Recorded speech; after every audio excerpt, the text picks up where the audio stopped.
čezimo za Tvojim licem, Isuse.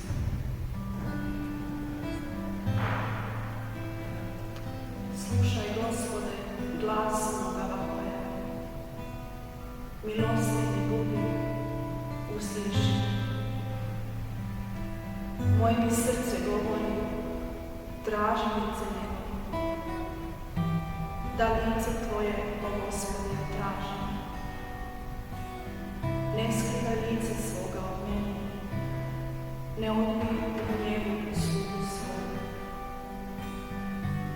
Ti pomoći moja, nemoj me odbaciti. I ne ostavi me, Bože, spasitelju moj. Ako me otac i mati ostane, Gospodin će me primiti. Daj, Gospodine, da čezim za lice Tvoje.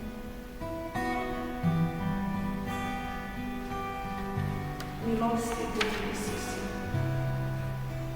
i usliši.